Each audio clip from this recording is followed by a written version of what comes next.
Salut à tous! Donc, aujourd'hui, qu'est-ce qu'on voit? Ça va être la loi d'Ohm et la loi de la puissance. Qu'est-ce que ça va nous servir? Ça va nous servir à aller faire nos calculs, à déduire ce qu'on devra mesurer si l'appareil fonctionne bien. On va pouvoir partir à partir d'exemples et voir comment le faire. Donc, à la fin du vidéo, tu vas être capable de déduire le nombre d'ampères, le nombre de volts, la résistance de l'appareil, ainsi que la puissance qu'elle pourra délivrer. On voit ça tout de suite. Mais avant, habituellement, vous avez un secondaire 4, un secondaire 5, vous avez travaillé l'algèbre. Et en algèbre, vous avez appris à manipuler des variables. Un exemple, x multiplié par y sera égal à z. Donc, vous avez appris à isoler le y ou le x d'un côté ou de l'autre avec la méthode des balances. Lorsqu'on manipule et on travaille avec la loi d'Ohm, on fait exactement les mêmes variables. Par contre, le x, le y et le z n'est plus utilisé au niveau de la loi d'Ohm.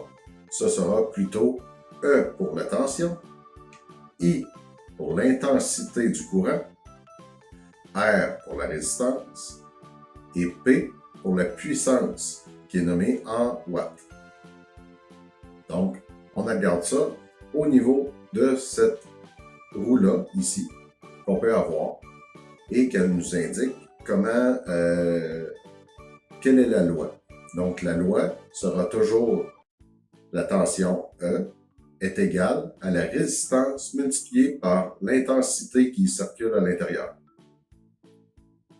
Donc, on va pouvoir savoir sa chute de potentiel. Tandis que la loi des puissances, la puissance sera toujours égale à la tension multipliée par l'intensité du courant. Ce qui va nous donner une réponse en watts, car c'est une puissance. Allons voir un exemple. Donc, si vous avez une source de tension qui est habituelle dans toutes les résistances de 120 volts. Donc, on va partir de situations connues et on a un appareil de 144 watts. Donc, avec un appareil de 144 watts, quelle intensité je devrais m'attendre de mesurer si l'appareil fonctionne bien? On prend notre formule de la puissance et on est capable d'aller déduire son intensité, mais il va falloir isoler le I dans la formule. Par la méthode des balances, on peut en déduire que le I sera égal à P sur E. Donc, on prend la puissance, qui est de 144 watts, et on la divise par 120 volts. Ça va nous donner notre courant qui sera égal à 1,2 ampères. Donc, si l'appareil fonctionne bien, qu'elle est en fonction, qu'elle est alimentée par notre source de tension, il devrait avoir un courant de 1,2 ampères et je devrais être capable de le mesurer. Si je n'ai pas 1,2 ampères, il y a un problème avec mon appareil. Et maintenant, quelle est sa résistance interne? Car si on a un appareil résistif, on peut le mesurer avec un appareil qu'on va appeler le ohmmètre. Et puis, même si je le mesure, je ne sais pas c'est quoi que ça devrait avoir. La formule de la loi d'Ohm nous indique que la tension est égale à la résistance fois le courant, mais on va aller isoler dans cette formule-là le R. Par la méthode de balance toujours, comme vous avez appris au secondaire, R sera égal à E divisé par le courant qui y circule, donc I. Et puis, lorsque je vais le calculer pour pouvoir déduire ce qui se passe à l'intérieur, ben, je vais m'apercevoir que si je fais 120 volts divisé par le courant que j'ai trouvé préalablement, qui est de 1,2 ampères, je peux trouver sa résistance qui était de 100 ohms. Si je le mesure, je vais arriver tout près de 100 ohms, car la théorie n'est pas toujours comme la pratique. très important de s'en souvenir, la théorie n'est jamais comme la pratique. Donc, on va arriver tout près et ça devrait nous donner environ les mesures qu'on a calculées. Si je mesure, je devrais arriver très très près.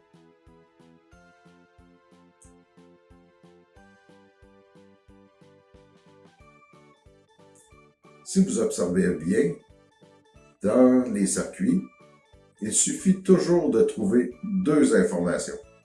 Si j'en ai juste une, je vais rester avec des variables que je ne pourrais pas déduire. Donc, le truc infaillible, toujours trouver deux informations à propos d'une seule résistance, à propos d'un appareil.